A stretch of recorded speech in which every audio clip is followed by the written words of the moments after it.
blues and come with me. Fortunes for free. Hello, hello, hello, my gorgeous faces. How is everyone? How are everyone? How is everyone? How are you tonight, guys?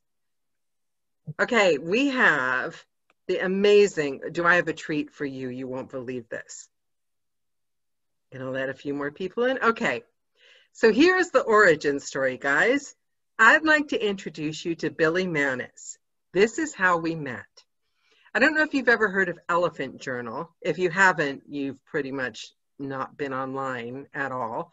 But I'm a sucker for some of the articles. I mean, I do admit there are a lot of narcissist articles and are you an empath, are you a narcissist? But I happened to cross one day, and this is hand on heart the truth, and I was in floods of tears. And it was about being an addict, and I'm not an addict, and I know this sounds like I'm trivializing it, but I am a lifelong dieter, obsessive, I could see a lot in it. But there was something about the article that struck me. And I had written just part-time a few articles. And so I was part of a group and I saw the writer, Billy Manis, on there. And I kind of posted a comment saying, your article made me cry. I'm not a crier, guys. All right, I'm not a feeling kind of person. Shed loads of tears. Then I started reading his other articles. And he's one of those writers that's like beyond like, I'm going to get an article and I'm going to like make money off of it. Every single one of it went to the core of something that you felt when you were a kid or that you didn't understand that affected you when you were an adult. And it just went right to your heart. And maybe it was just me. Maybe there were a lot of things in common. But then I found out, getting to know Billy, that he'd written a book called Kickass Recovery. And that he has an amazing life story, I mean, one of the ones that like the best movies are built on, and I'll let him tell more of his story because it'll be better coming from him, but I'm begging him to have an audiobook done of it. So I've talked enough. Billy, tell us if you're not sick of telling everyone, because everyone wants to hear your origin story. From the beginning? Yeah, well, no, I want the highlights, and he worked with an amazing famous band in New York at that Madame Cece's or whatever the name of that place, CBGB's. He was a drummer. And Billy has a checkered past. So go ahead, Billy. Not every detail, obviously, but the good bits. Okay. I could kind of, slide past the first 20 years pretty quickly. I went to school, to study English, and my original intention out of high school was to become a professor of English. And something happened along the way. I guess I got my BA, and I had this horrible breakup. Even like 30 years later, it's still, the most visceral feeling there was nothing even close to it. I still remember it. Is this before or after you were doing the music stuff? Well, that's the thing. I had some music in my background, and it was something I was always very interested in. I had a multi-track, a 4-track recorder as a kid, 16, 17 years old. I was, I was hanging out with a bunch of avant-garde musicians on Long Island where I grew up. And we would all record our own stuff, and we'd hang out at night by the Dunkin' Donuts and play each other's tunes, and everybody trying to out-weird everybody else. Nobody was sticking to the top 40 format. It was as weird as you could possibly get, and whoever could be the most weird. Now, these people went on to become pretty established musicians. One is part of the Yo-Yo Ma organization right now. Another one lives in Brooklyn as a freelance bass player. These people went on to become some great musicians. But needless to say, I kind of put that aside. I figured it was part of my childhood, and I went to school. And then I got my heart broken. And I had this epiphany during the summer after I graduated that I did not want to be an English professor. I wanted to be a rock star. I was going to become a famous rock star and get this girl back. That was my plan. For this specific girl, you were like, Yeah. gonna fix it. Now, mind you, I did actually I could have gotten this person back, but by the time they finally came back to me, and my plan worked because they walked into the club in the college town, and I had the best band in town, and it all worked exactly the way I had dreamed it would work. But at that time, I had a very beautiful girlfriend, and it was like, well, why, at least it worked, even though it never. Motivation got you there. Yes. Yeah. Yes. But at that point, my life had progressed. I mean, those years, the way things happened, we age almost exponentially from like 22 to 25. It happens like, you can't compare the 3 years of my life from 47 to 50. Well, actually, that's a dumb thing to say because I did change my life pretty drastically from 47 to 50. But okay, so at the time, I went from being, this like knockabout kid in college to this like college town band leader, kind of small time star in my neighborhood. So I've seen the pictures. I mean, you were like Sid Vicious cool. Thank God I wasn't all the way that good. Yeah. So, yeah. And I'm glad you brought up Sid Vicious because me and Sid Vicious did have a few things in common. One being that we wanted to find out everything about the substance part of that equation. And that is where I stayed stuck for about 20 years. I never stopped trying to get signed. I never stopped trying to make plans or have these like strategies. But I mean, in retrospect, you can't, the more autobiographies I read by people like Bruce Springsteen or Billy Joel or like people that actually did get themselves to that level of stardom, the substances took a much more distant place than it did in my life. And I've noticed this also Paul Stanley, the guy from Kiss, another one. Anybody who achieved the level of success I was looking for knew where to put the substances. I did not. Mine were way more in the forefront, and so everything else went into the background.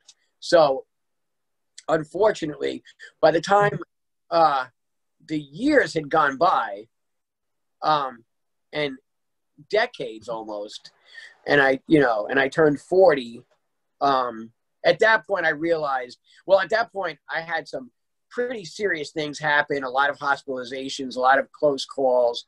Were you thinking of yourself at that point as, I could still do it?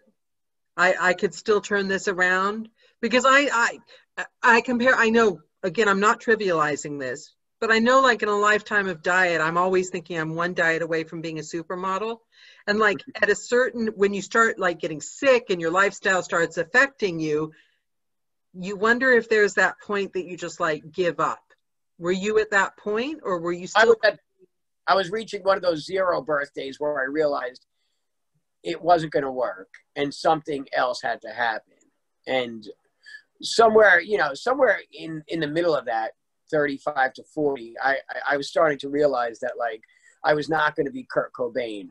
So like I needed to, and as that became a reality, I think my substance use got even more prevalent because I did not know how to handle the reality that the thing that I wanted more than anything in the world was not going to come to fruition. So I was able to numb those feelings of failure by just using and using and using. So until I got to the point where my last hospitalization where, it says in the book, they had to take out half my large intestine because I was like, it was necrotic. I was like on death's door basically. And, and I realized laying in that hospital, because it was a major surgery. I was in the hospital in Albany, New York for I don't know, 3 or 4 weeks actually. Because it was, you know, it was such a rehabilitation period to even like start to walk and like, you know. And were you the same Billy? Were you the same Billy, you know, the voice we hear in our head, the things we tell us, were you the same person, the same guy that you were when you started doing all of that? Or had you numbed that so much that it wasn't the same? To be perfectly honest, I think I became somewhat delusional, even though the things I was thinking at the time made sense to me at the time. When I got enough distance away from using, when I got clean and enough time went by, and I went back into my journals to see the things that I was thinking about or how I was seeing or perceiving life, I was definitely becoming delusional just from dint of the amount of substances I was using. I was not, I just wasn't perceiving reality the way normal, well, I shouldn't say normal, the way, you know, the way it actually is. The way You know, Billy from before would have. Yeah. It was a degradation that happened over a period of time. So, you know, you're talking to a room full of narrators and we're all like, right, give us the moment that you turned it around. Yes. Okay. I had a, you know, when a plane tries to take off and then it like hits the ground again and tries again, you know, like when it's taking off, I had a moment right around my 40th birthday, you know, like within a week of my 40th birthday, where I went to a meeting and I tried. I wasn't ready. I was only not ready by maybe like 4 or 5 months, but I wasn't ready. So I went back and used again and stayed away from meetings. Finally, August 25th, 2010, I remember the night exactly. I'll never forget it. I had been to the hospital the day before, really sick from everything, you know, just using and drinking and Crohn's disease and this and that. And the doctors, you know, I didn't have any insurance, so they just basically gave me IV to hydrate me and a bunch of prednisone and said, go home and, you know, you'll be okay. This is what they used to do all the time, just like, you know, juice me up and get me out. So I wasn't a liability. So I was taking the prednisone as prescribed, but then my next door neighbor was like, oh, I have a bunch of Ritalin. And I was like, oh yeah, great. You know, I mean, it didn't matter what it was at that point toward the end. It could have, you know, it could have been mushrooms. It could have been Ritalin. It could have been whatever I could put in my body to feel something different than what reality felt like. I would have taken it. I had no preference. So I took the Ritalin on top of the prednisone. And at the time, I thought I was having a panic attack. I was not having a panic attack. I was almost having a heart attack. It was happening. Between the two things, they're both, you know, stimulants. You know, so you don't mix those two things. You know, it's bad news. So I'm laying there in my apartment after taking both things, feeling like the world was ending or I was going to die or something. And I had $25 to my name. I'll never forget this. And I have a friend that lives in Woodstock. And I was by myself at the time because at that point, what normally happens with substance abuse is that your life gets more and more narrow, until like there's just nobody left. And that's the point I was at. I was living in an apartment with no friends really. I mean, besides the people I was using with. And by myself, and I realized I needed to be with another human being. So I took my last $25 and I got a cab to Woodstock to be with this person. And she was a single mom. So she put her child to bed and she laid on the couch and I laid on the other couch. And there we are in the dark, looking up at the ceiling, talking as we're both falling asleep. I'm getting a little emotional. Okay. You know, she was like, what are you going to do?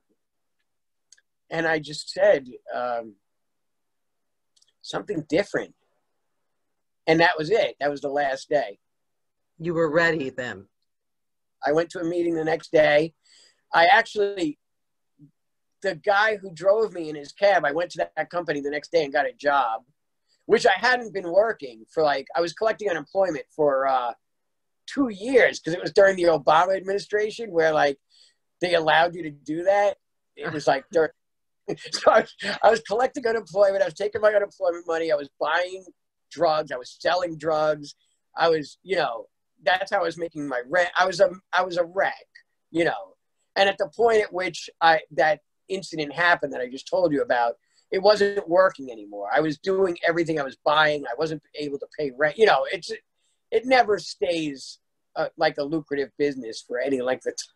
It was falling apart. Everything.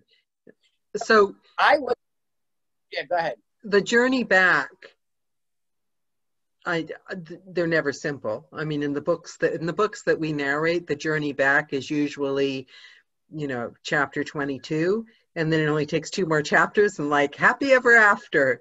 But I'm assuming it was a long road back. Yeah, it was.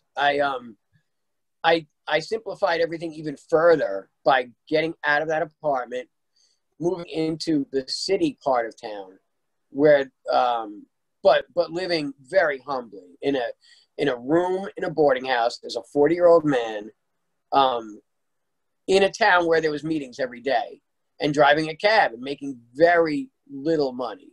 Were you writing? Not yet. Okay. Not yet. I had a long way to go. I mean, I had always been surrounded by the arts and writing and music, but at that point, I was not ready. I was researching at that point. I wasn't, You were living the plot. I wasn't ready to start putting it out. I was taking it all in. So what brought so you've gone through this momentous life change. You've you've saved yourself. You've changed everything. So how do you go from that? I've read your book. I mean, it's an astounding book. And in this gig, we read a lot of, indie published books. I mean, you got a publisher. You went out and got a publisher and you wrote an astounding book. And how did you start writing for Elephant Journal? And then I want to get to the bit about how the hell you do that. Find the best sell. Because it's what you said about the music at the beginning of the call. You said at that point we weren't doing top 40, and then these guys grew and they became names because nobody starts doing the top 40, but you are grabbing the top 40 writing titles, but you're still doing the creative bit. And that's I think there's something to that. There's something, and that's an intersection between our 2 jobs, narrator and writer, because a lot of our work comes from people, but a lot of our work we source ourselves. A lot of our work we make the decision about whether we're going to take it or not. It's always a juggle. What's going to be in my portfolio? Do I need the money? Do I actually want to enjoy what I'm doing? How many errors are in this manuscript? And how much are they paying? Is it coming from a publisher, but it still has a lot of, so I'm taking over your call now. So we've got lots more. We got to pile in here though. I want to hear how you got to the point of having the nerve to approach publishers in that journey, because that's not an easy journey. And I'd love to hear what that's like for a writer, because most of them fail at it. Okay. So we're talking about how I got my book proposal to an agent. Yeah. How did you get, how long were you writing before you did the publisher bit? I started writing a little blog that nobody was reading, and somebody had mentioned to me, she was a ghostwriter in New York, and she had mentioned to me, you should send, she saw one of my poems, and she said, you should send this to Elephant Journal. And I was like, do you really think Elephant Journal would publish this? And the first time I sent it in, and they said, if you could do this, this, and this, we'll do it. I was so thrilled, because I loved Elephant Journal. So I did it, And then I had an idea when I saw some of their articles, and I was like, I bet I could do something like that they would like. So I did. My first one was like 5 ways to feel comfortable in your own skin. Very primitive. I was like not very, I didn't know the form or the format as well as I do now, but I struggled through it, and they were fine with it, and they, and they published it. At that point, I was addicted to this new thing now, because the feeling that, the flood of dopamine and like the feeling of achievement of having, published something, that led me to be inspired, which brought me to the first time I had an article go viral. And that was when I realized, which thinking about it now, it was very naive to think this, but at that point I was like, I am going to have a book. I'm going to have a book deal. I didn't even know what a book deal was or how people go about getting it. I just felt like if 7,000 people just read my article, I am going to have a book deal, right? So I'm glad I was naive, because that's a ridiculous equation to make. Well, actually, I think if none of us were naive, or we never had newbie brain, we'd never do anything. You're right. You're right. Yeah. If I now what I knew then, I would not have had the bold idea to try to push against the great wall that is the publishing business. It's a tough wall. But what I was doing, and I would recommend this to anybody, I guess, who was trying to do it. I was listening to a lot of self-help and a lot of motivation, which I needed, because as anybody knows, and I can attest, I had been rejected so many times that actually at one point, as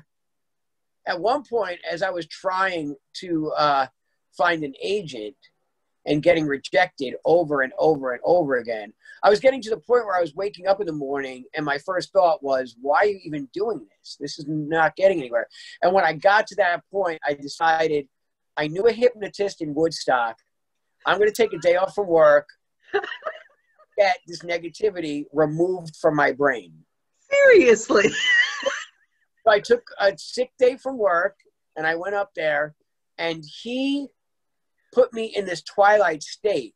And I still remember it because I was half in, half out. People are asking, what's his name? He put me in this twilight state, and he kept saying over and over again, the book is already in the store. The book is already in the store. And I kid you not, this is the God's honest truth. I left his place in Woodstock to go get sashimi in Kingston. And as I'm eating the sashimi in Kingston, I get a Gmail from Linda Connor saying, I think I might be interested in working with you. Wow. And you was that in response to a submission? Yes. I sent her my proposal and a query letter. No, first I sent her a query letter, and she permitted me to send in the proposal. And I hadn't heard from her in like a week, and I just figured it was just another dead end, so I didn't think about it. But as I sat there eating that sashimi, which, mind you, I did not eat any of once I got that email, I just left $20 worth of sashimi sitting there, because amount of, I don't even know, dopamine that was like flooding my system, I couldn't eat anymore. So I just went straight home. And she wanted me to do this and change that and send it back and do this, blah, blah, blah. So I got on it right away. Her wish was my command. Anything that she said, you should probably do this or that, I did everything. And I'll never forget that she sent me an email back 3 or 4 days later saying, you are really impressing me. Everything that I asked you to do, you did. I don't know why trying to get an would sorry, do I'm interrupting you, but I know why, because you, not only did you do everything she said, but and you said that about the Elephant Journal as well. It keeps going back to, I didn't know the right format. And that's a shock to me because I can't see any format at all in any article you write. It's like free flow. And the book that you did is it's anyone, not an addict. I mean, I personally think a lot of people have addictive personalities and there's just different substances. But everything in that book it's better than a lot of the self-help books that you read out there just for living a better life and productivity, and you cover all the bases, all the classic self-help to-do tips, but with your voice. So that's what I don't understand. How do you keep your voice while following the rules? How do you do a format and still be so Billy? Have you ever heard like a Rolling Stone from Bob Dylan? Yeah, of course. All right, well, that's verse, chorus, verse, chorus, verse, chorus. He's sticking in a very familiar format. It was groundbreaking. So that, I mean, I always look to that as like a great example of like, you could stick in a format and still have you know, come through in a big way. I mean, there's a huge difference between a Neil Diamond song and a Bob Dylan song, and they're both using the same format. Oh, I never looked at it that way. I always thought you had to break the format. I think it's, I mean, that's how I started when I was in the art phase of my musicianship. And I learned as I got older that being able to be you in a standard format gets you much more attention. Wow. Yeah, because you're sellable. It's like getting a brand. You can still be unique and have a brand. I've never mastered that. I overdo the unique and I forget the brand. Yeah, I mean, isn't that what we as narrators hear all the time? We're always hearing that we need to package ourselves in a sellable package, but still be yourself. It's not easy. Yeah. Like I was saying about Shakespeare's sonnets, I mean, there's a lot of bad sonnets out there, you know, but you read a Shakespeare sonnet and it's like, he's following a very strict format, but man, holy mackerel, you know.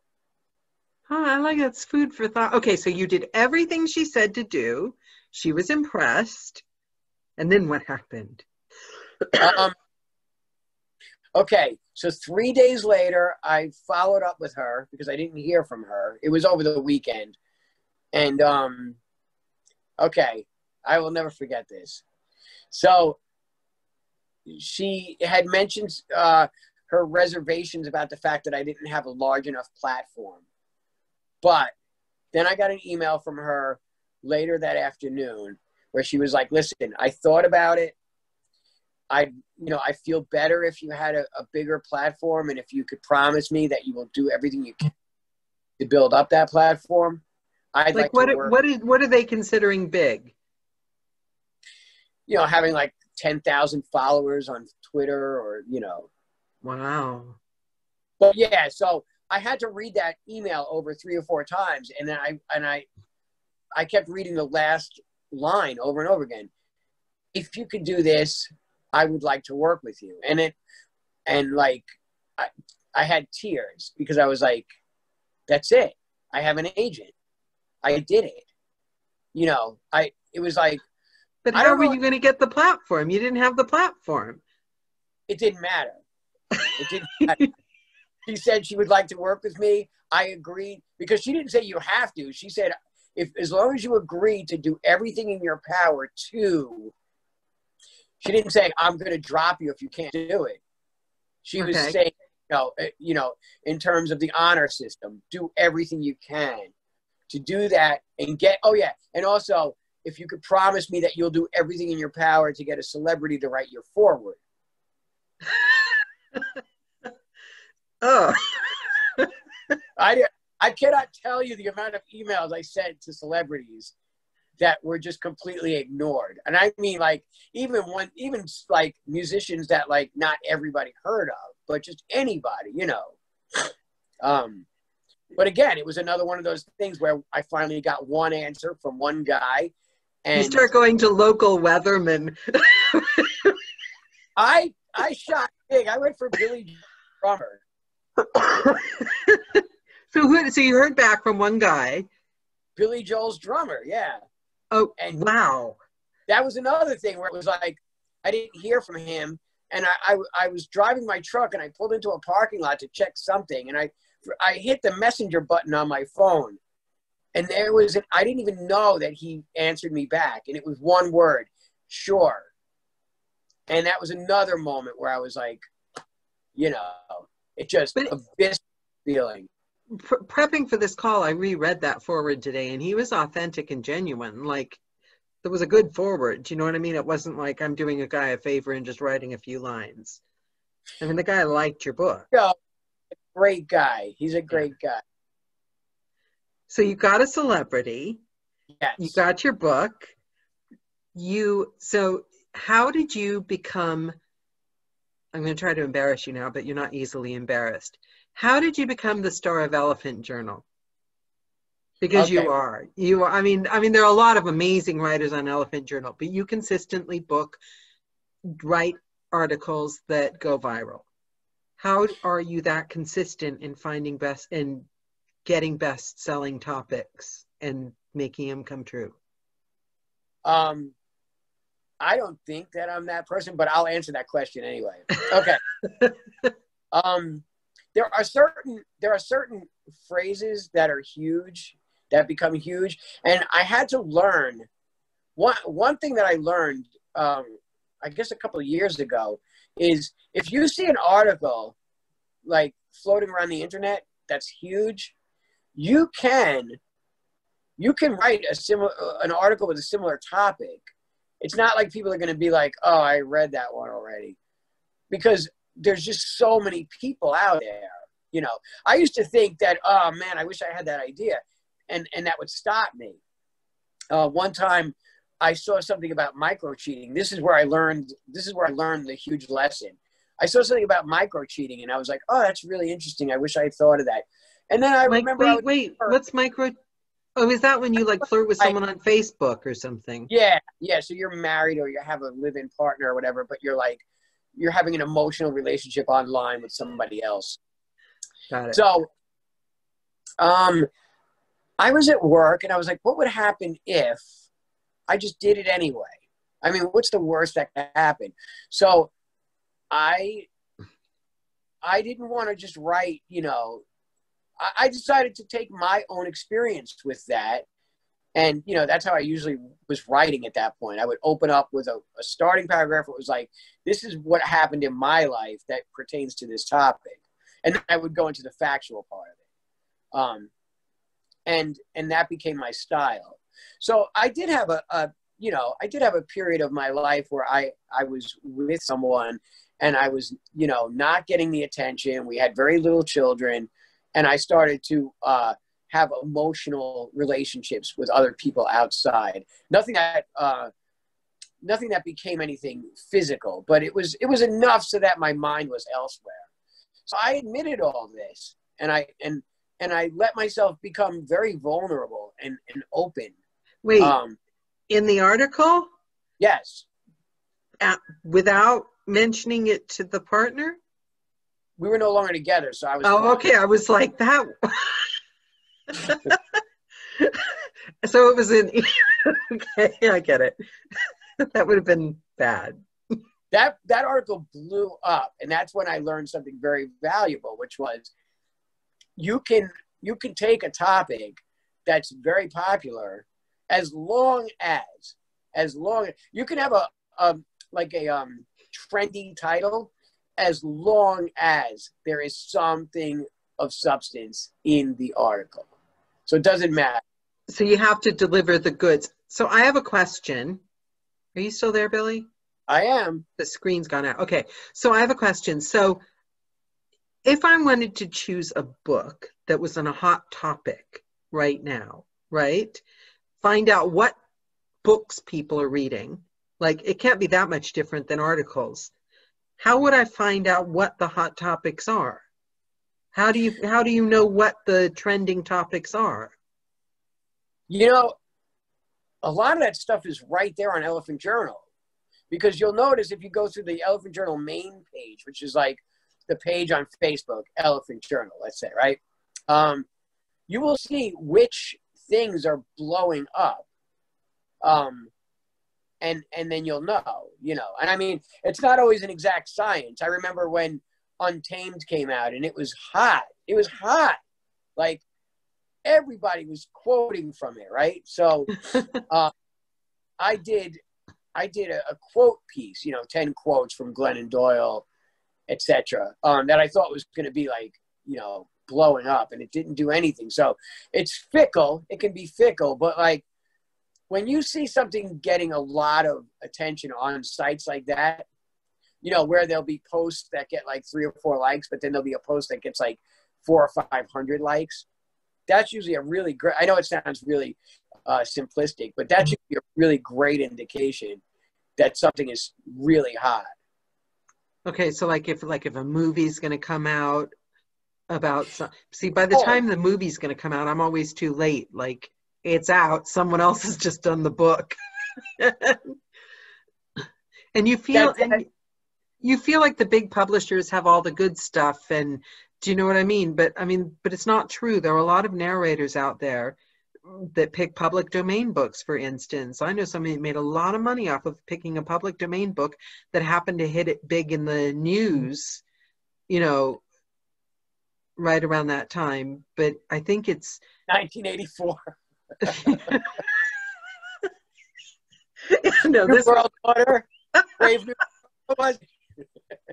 You know what all the books are going to be about now. They're all going to be, the apocalypse is probably going to be big. Yeah. And all they've got those survivalist books. That's actually a thing. But yeah, I'm not good with those. I like blood and gore, but not like too close to reality. Yeah. So I think I get it. So staying positive. Does the old Billy ever come back? Do you have to fight that, or do you feel that with good habits you've easily changed? No, people use the analogy of working out all the time, and it really is that. The default of the human being is to go negative, and I know why that is. Why? It's part of biological makeup. You know, the caveman who spent more time thinking about how pretty the flowers smelled was not going to be the caveman that stuck around for that. You know, you had to be the guy that was listening for the lion in the lead, you know. So you have to be, you know, your default setting is to focus on the negative just out of survival. So in order to change that default setting, you almost need to be doing something every day to continually push yourself back out of that default setting. And by something, are we talking the old nutshells, meditate, and all that? Educational stuff, audio books that. I mean, I work as a truck driver, so like I generally try every day to listen to something that's going to either make me feel grateful or remind me, that I have a choice about how I want to perceive everything, but it's not something that you can just do once or twice and then that's it. You're good. You have to keep, and I'll tell you, I thought about it the other day. For about 6 months, I've become obsessed with the news, and I've replaced, at night I still listen to books, but I've replaced my daily podcasts and audiobooks with news. And I think it's changed my brain. Like the way I react to things immediately is more of a negative bent than a positive. And I will tell you, Danielle, I have fallen into that trap twice already. It happened to me during the election when I kept listening to, and then it happened to me after the insurrection attempt, where I just kept listening to, MSNBC or and you realize at some point, it's a 45-minute segment that they just keep playing over and over and over. Yes. You're like, oh my God. Yeah. So, okay. So it's a constant, I still don't understand those moments that you wanted to go back. What kept you going forward? You mean when I wanted to use again? Yeah, because I'm okay, for instance, I'm trying to get fit and get better and get healthier, and people keep telling me, don't focus on being skinny and gorgeous and wearing fur. That won't get you there. Focus on being healthy. When I try to focus on being healthy, all I'm thinking about is like how unhealthy I am compared to how healthy I used to be.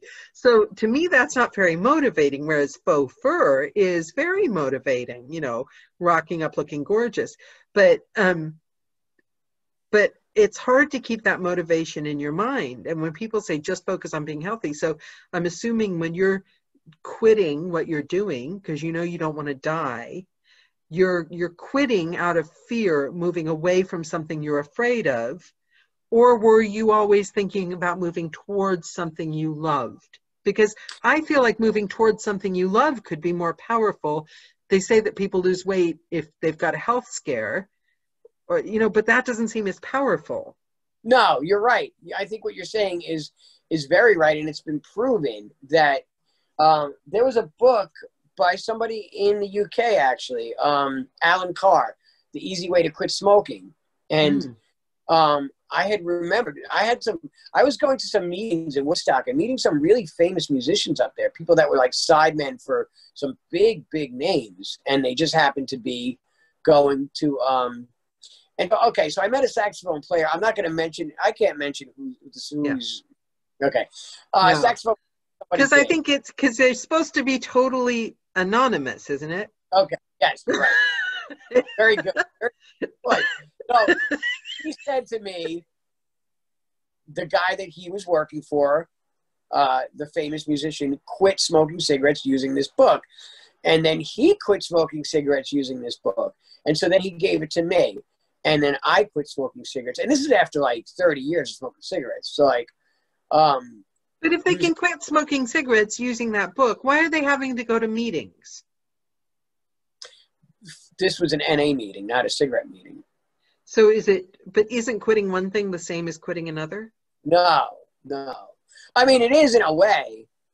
But okay, so the point of the story is this. Sorry.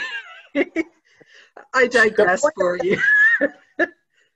The point of that book is to take the focus away from the deprivation of cigarettes and to put the focus on, instead of what you're losing, what you're gaining. So what he winds up doing through some sort of weird brainwashing technique that he has in the book is that you become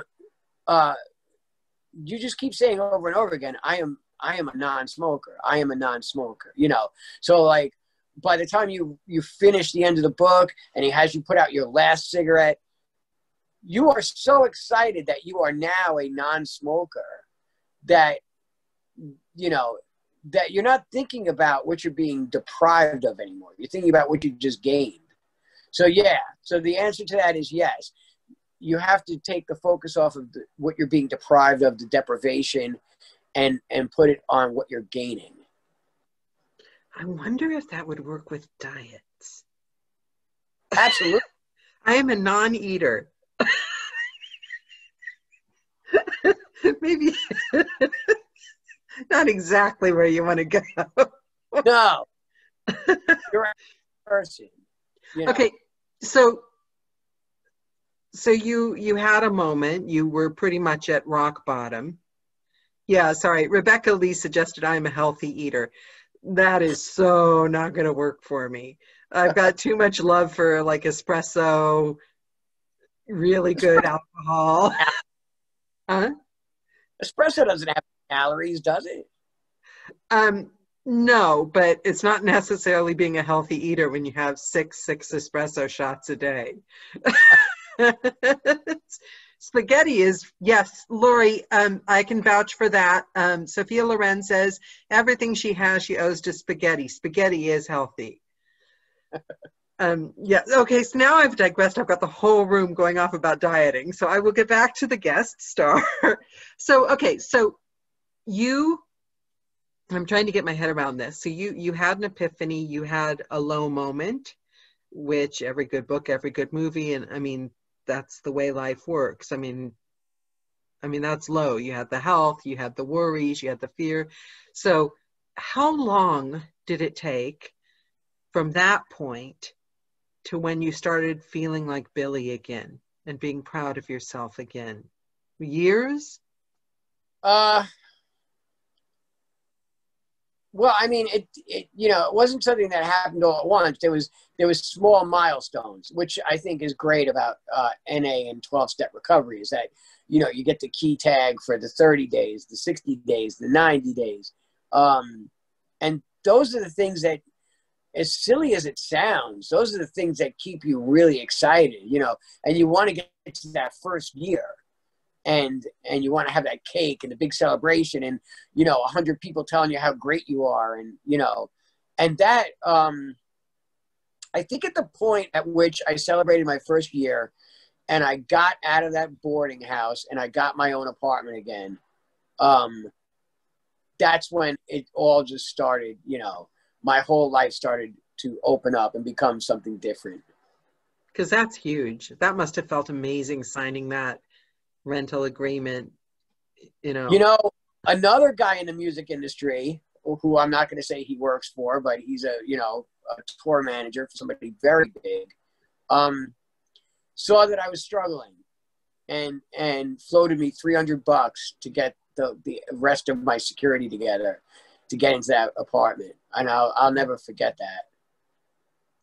Yeah. And the people along the way. See, I love the way, and I've noticed you've done this several times. You've said that about quite a few people, which shows that you have a general attitude of thankfulness to the people that you've met along the way. A lot of people go through life and they don't have anyone that they can say, oh, I'd never forget this person for this, or I'll never forget this person for that. I think that goes a long way in keeping you healthy and strong, that you have gratitude. I actually wrote an article called "It's Not My Problem You've Never Been a Drug Addict" or something like that.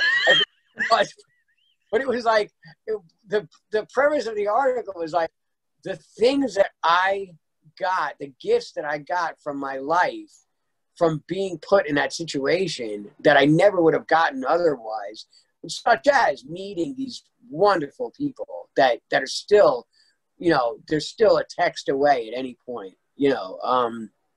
I would have never met any of those people, and I certainly didn't have any of them in my life when I was laying at that girl's house staring up at the ceiling. I had nothing at that point.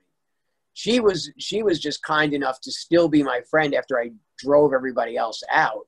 But but you attract who you become. You attract the people because you've become a different person. So you're attracting people by the energy that you have now. That's the thing. I was surrounding myself with people in the arts who I wanted to be like so bad. I mean, I didn't live that close to Woodstock, but I kept going to meetings there because I kept meeting the people that I aspired to be. And that, and here I am now, the person I am. So now that is completely connected to us as narrators. Because I don't know about you guys, but knowing the other narrators, when I was listening to books years ago, I would never have thought I could meet the person that was telling me stories, getting me through the worst times of my life. And now I'm like Facebook friends with them. Do you know what I mean? It's like, it's an honor. It's an honor. It's like to be able to work and be around people that you're honored to be around just because of their sheer talent. And you still you play your music, don't you? You're still actively a musician. So you got all the ingredients of the life that you wanted. Do you know what I mean? Yeah. Yeah. I mean, just like the spoken word project that I was telling you about before, with Elephant Journal, I was kind of like banging my head against the wall because a lot of, I guess the last 5 or 6 pieces I did really were not very widely read. And so I decided, you know what, I'm going to step away, but I'm not just going to, watch TV. I'm write poetry, and I'm going to do a spoken word thing with a great jazz pianist.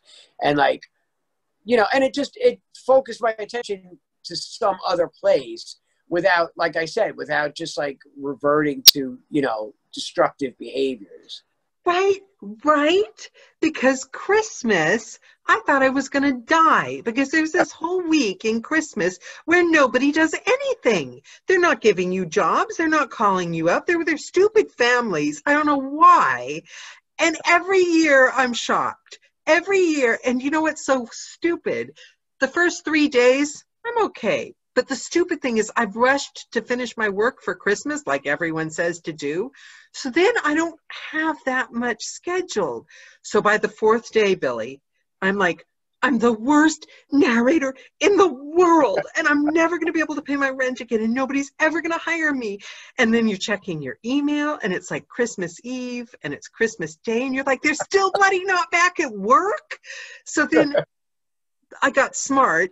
Okay, I got manic and desperate and freaked out. So I started doing public domain books, filling my schedule with public domain books. I saw that.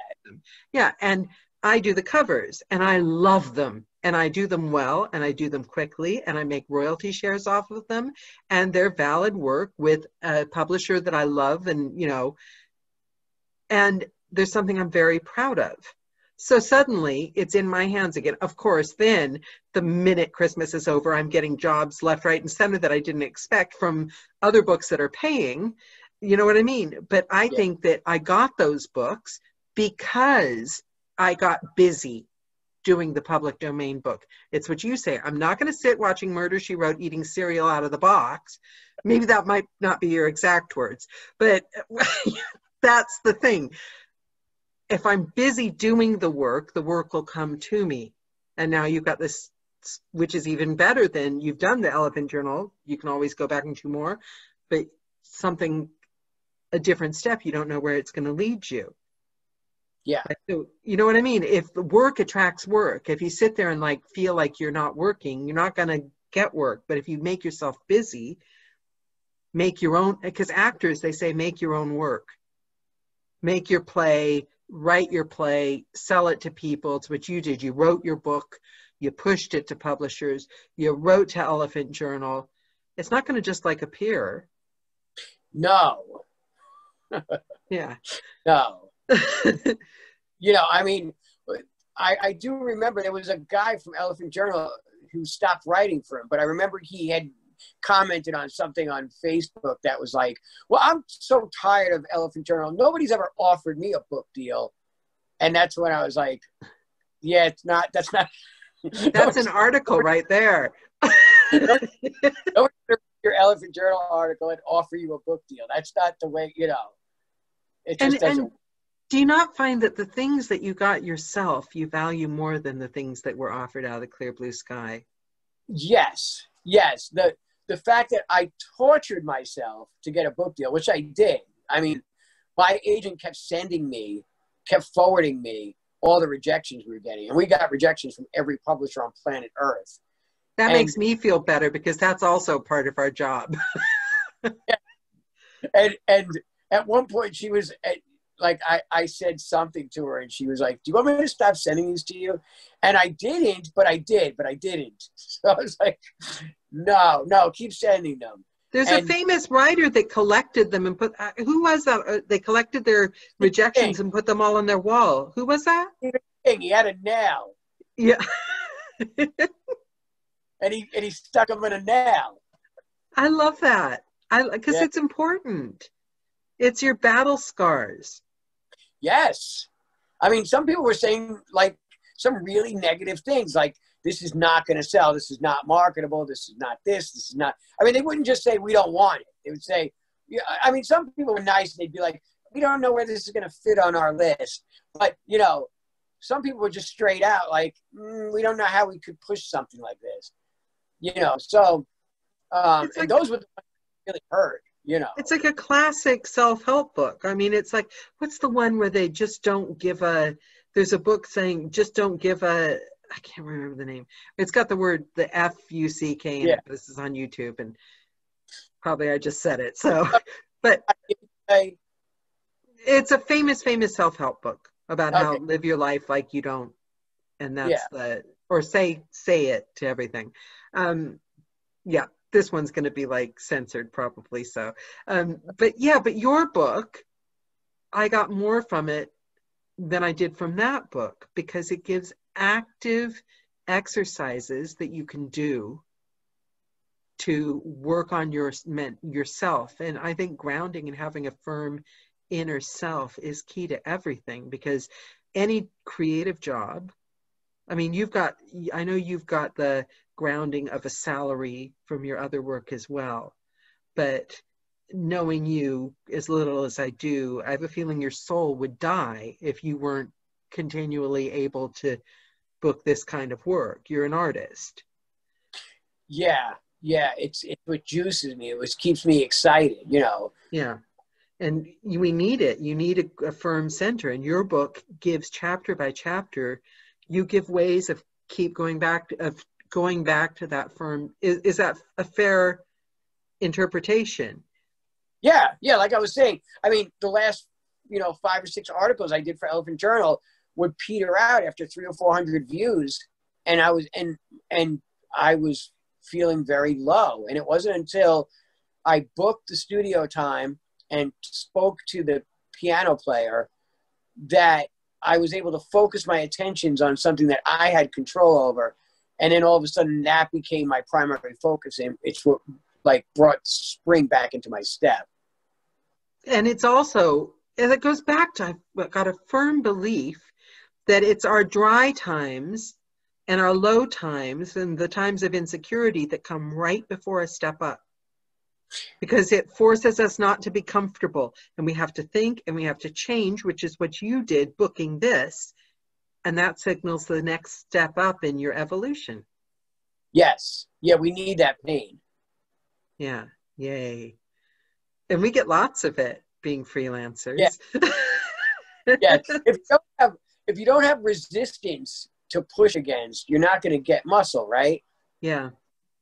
And yet I think so many of us come from corporate jobs, and we still kind of think, I know I did when I had that big shock with the taxes, there was no, your company isn't paying the pension anymore. Oh, we kind of think that we're going to just kind of work really hard and book enough that it's going to start to feel safe, kind of feel like when you go to HR and they give you the badge and then you get the regular paycheck in your bank automatically and you don't have to worry about it. As long as you don't tell the boss what you really think of him, you're okay. But it's never going to be that way. It's always going to be scary. And there's always going to be another Christmas week where everyone stops giving you work. Yes. And if you're lucky, you just keep going until you're done here on the planet, and that's it. Yeah. We've all been brainwashed into thinking we hit this point where we could just watch TV until we ride out the last 20 years of our life. Yeah. But I don't know where that world came from, but we don't live in it. And we don't even, do we really want to be that person anyway? You know what I mean? It's we really do miss those days where we go to the rave and we're crazy and we're talking to strangers and, I think we kind of always live our lives wanting to be the young person at the rave and then the old person sitting in front of the TV at the same time. Actuary statistics say that most people die very shortly after they retire. Oh, that's so depressing. I know, but the thing is, don't retire. Yeah, and also, let's not start doing the math about age. No, the point of that, the reason I even brought that up is that when you don't have something to strive for anymore, you lose your reason to even be. So as long as everybody, the American dream here has always been, work until you're 65 and then fish, and those fishing years last for about 2 years and you're done.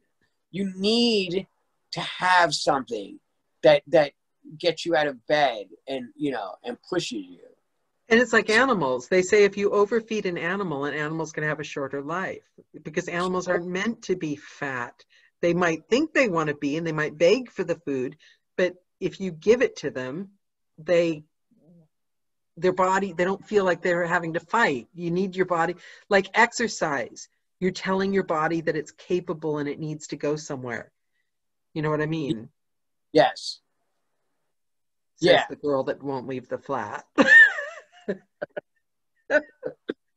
I love that. That's very motivational and inspirational. So, I mean, the key, I guess, is to embrace the uncertainty, which we all know, but it so sucks. But then we can do what you do, because your creativity knows. I joke, I laugh, I say you're the next Bukowski, but when's the next book? And when are you going to write something, you know, your articles about your childhood and your ideas about life, and even a fiction? Do a fiction and I'll be your narrator. That would be great. I got first dibs, guys. And I would do it royalty share. I'm telling you, I believe in it that much. All right, let's do that. Okay. All right. You'd be great. So I'll be your narrator. So that's it. Now I booked myself a job. Thank you so much for coming, guys. It's Billy, as all the guests do. Can you please say one last word to our YouTube audience that are going to be watching this for the next 30 or 40 years? One last word? Yes. Or something you want to leave them with. Words of wisdom. Okay. Jeez. I feel like I got all my words of wisdom out already. Okay. When you don't know, when you're at that point where you just don't even know what you should, if you should continue or what to do or how to get to the next point, back up and just remember that, like, one action. Wake up in the morning and commit to one action that is going to get you in the direction of where you're trying to go. And that's it. Just don't get overwhelmed by, the amount that you need to do to get from A to B. Commit to one action. And once you do that, you are halfway there, no matter how far you have to go. No, that's a good one. That's a good one. I'm going to keep that one in mind myself. Okay. I always try to shoot for the moon. And if I don't, I give up at 3 p.m. Thank you so much, Billy, for your words of wisdom. Thank you, Daniela. For taking the time to talk to us, and definitely get your current book narrated one way or the other. It's got to be an audiobook, and do another one with a female protagonist, preferably, so I can narrate it. That would be great.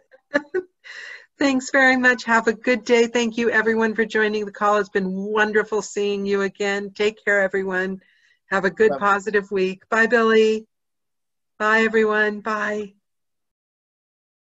Bum, bum, bum, bum, bum, bum, bum, bum, bum, bum, bum, bum, bum, bum, bum.